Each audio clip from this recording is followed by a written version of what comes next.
ton up for Marcus Rashford, 63 for him in the Premier League, 100 all in for Manchester United, which is some going for a player that, yes, has played up front for Manchester United, but maybe isn't the most natural goal scorer.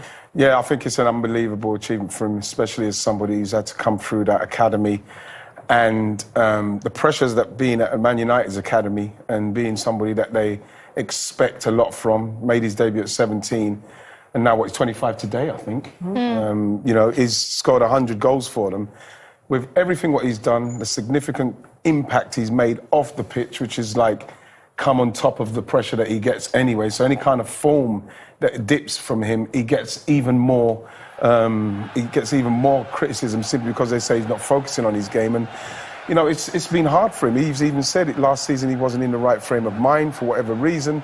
And, you know, it seems like he's slowly getting back there to where he wants to be, you know, just playing football and doing the best he can and scoring goals, you know. And it's really hard for him because you always find that it's very feast or famine with him. They either, oh, Marcus is back, we love him so much, or he's playing badly, oh, leave him out of the English squad. It really does, it must be very, how can you say, tiring for him, you know? It must be very tiring. Because he's emotionally trying to battle against that the whole time. And there is that focus on him, which, as you say, he's brought on himself for the best of reasons with the work that he's done off the pitch. But it was interesting to hear him talk about the way that he's been feeling, where his head's been over the last season. Because I think if a player's injured, you can see that. You can look at the reports. They can physically measure it. But when a player's head isn't right, you can see the impact of it on the pitch, but you can't really put a reason on it. It's difficult for fans to understand. It's hard to measure. And one we obviously we don't want to measure. We want them to always be happy and healthy. But I think for Rashford, I think the way I saw it, and you can disagree, but when a young player bursts onto the scene, I think they're forgiven for any great stuff and any bad stuff. You know, mistakes on the pitch. They're young, they're raw, they're talented. Well, you did that, didn't you? Yeah, and then you kind of go through that period then where you're like, they think that you're older than you are, and then you're experienced. But for Marcus Rashford, you look at the managers that he's had, I bet you none of them coached him. They're all so results focused. You see this young talented lad come through, he's young, we were expecting so much from him, then he does brilliant stuff off the pitch, but yet we've never, I wonder, have they nurtured him to really kick on another gear and educate him and coach him, because all the managers are like, it's Man United, we need results, we need to win. And we've forgotten about this human that needs a young player that constantly is nurturing, and you have to find your own way, and I bet you in that he's had to figure it out. And now he's at a point now where he's in a good environment, he looks happy. Looks like he's got a coach that might do that as well. And all of a sudden we've got, wow, Marcus Rashford's back. But did we actually help him in that period? Did we just let him figure it out? I don't know, I'm just saying from my experience that that for me is a most difficult period in your career because of such expectations. But I felt lost in it, and I wonder, was he feeling the same? And I think that's what I see from him. It sounds like that's what he's saying. It's in hard. those years, He credited Eric Ten Hag after that, I think, for those reasons. And Ten Hag said, we told him to work on his heading and on his headers because he missed the one against Newcastle, and there's another one before the goal that he scored or after that he missed as well. And now this is paying off. And I think where your point is perfect is, like, I think previous manager didn't tell him, you should do this and let's work on this. Let's go together on the training ground, or you go with one of my assistants and you're going to focus for half an hour, 45 minutes just on hitting the ball that way, or doing that movement, or doing that call, or that run. That was non-existent. Now with Ten Hag, it's a very different structure, and that's why I think he's happier as well, because he knows that everything will be done for him at training, either collectively or individually, to get the best out of him. And same with the others. Martinez, Varane, Diogo Dalot has never played as well. Because I think the structure behind, in terms of coaching, is much better than, no offence, but Solskjaer and Rangnick. Well, but also it's about the atmosphere created at the club. That's what Marcus Rashford talked about as well. He said it feels different going into training, going into matches, being around the football club feels different this season. I think the manager has to take a lot of credit for going into a club like Manchester United, which is like, it was like rudderless, man. We don't know what was going on. It was just in the middle of the ocean, going nowhere. And for a bit at the beginning of Ten Hag's regime, we weren't really sure quite what they were going to do with it either. Especially coming off of Rangnick, we don't know what that was all about. And then, you know, he's come in and he's kind of alongside this, Cristiano, we never forgot Cristiano Ronaldo's there as well, with everything that's going on with him.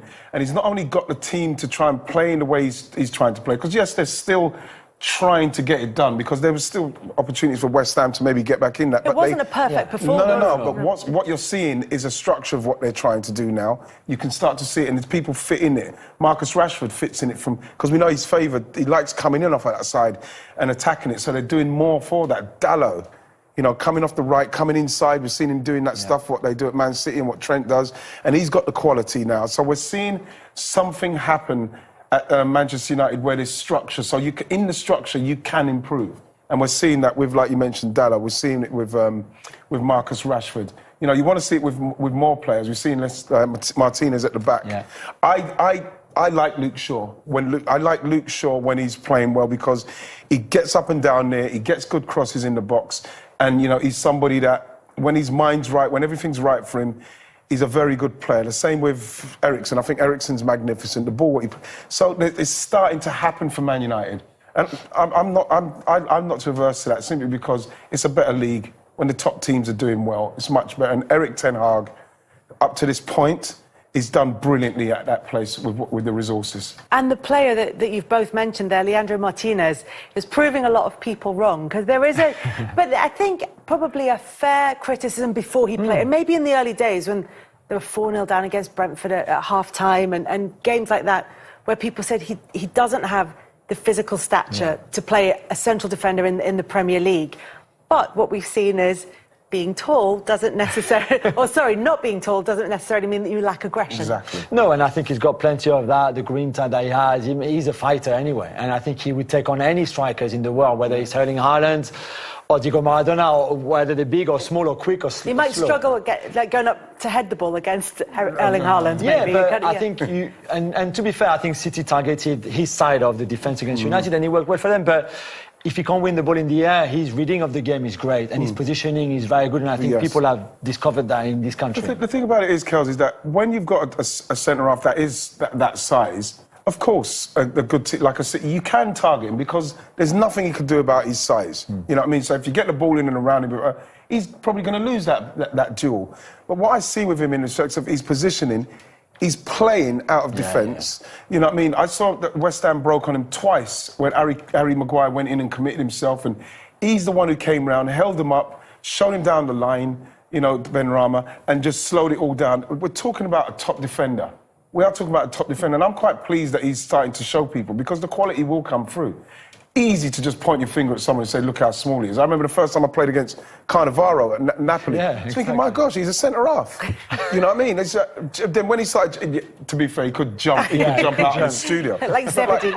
Size means nothing as a centre-half, and plus, he's, like you mentioned, rightly mentioned, Jules, his positioning and his ball-playing skills are fantastic. Yeah, well, I wonder if it's something that we just do in the Premier League naturally anyway, is say... I didn't want to say it, but yeah, it's quite your... but we concentrate on what people can't do. So that, for example, and we'll talk about him later, and it's a slightly different situation this season, but Trent Alexander-Arnold, with the concentrating on, well, which part of his defensive game is he lacking, rather than talk about what he brings to the team and why he might be chosen. Similarly, it's very negative, with Martinez, it's, well, okay, so he might not win the one-on-one duels for a header, but everything else that he brings to the game outweighs that. Charles, it's very it's lazy punditry.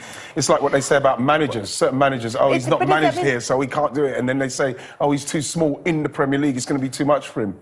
But it's a genuine question to ask, though. I mean, it would be remiss not to say before he came in, he's not tall enough, so will he be able to, for example, go... Because there are a lot... We're not used to it, though, are we? Probably there's only been a few, and probably that's probably what we're not familiar with, and it didn't help probably the Brentford game or the teams that do go after that, and then he's gone, there it is, it's highlighted that area, but he's a great technician. That's why he can play holding midfield as well. He can bring the ball out from the back. As you said, sometimes what you're lacking one thing, you have to make up in other areas. So his intelligence is second to none. For all we know, they might be doing that, Kels. They might be playing him there until maybe someone else comes in and then move him into the defensive midfield role. You never know what he's going to... But at the moment, playing as centre-half, I don't think he's doing badly at all. I think he's doing very well, in fact. Might be hard next to Casemiro, though, Wrighty. Yes. Player. Two together, maybe. Wow. Yeah, you never know. You know, they could play two. They played Fred and McTominay for long enough, so I'm I'd sure love they could that, play though. Casemiro and Martinez. Casemiro and Martinez, an upgrade on Fred and McTominay. Just a little, I think. I'd say just a little one, yeah.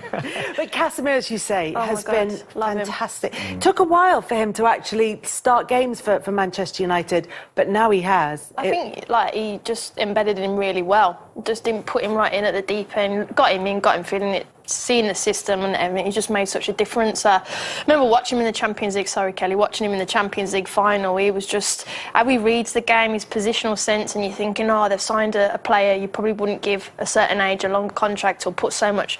He's just an absolute joke.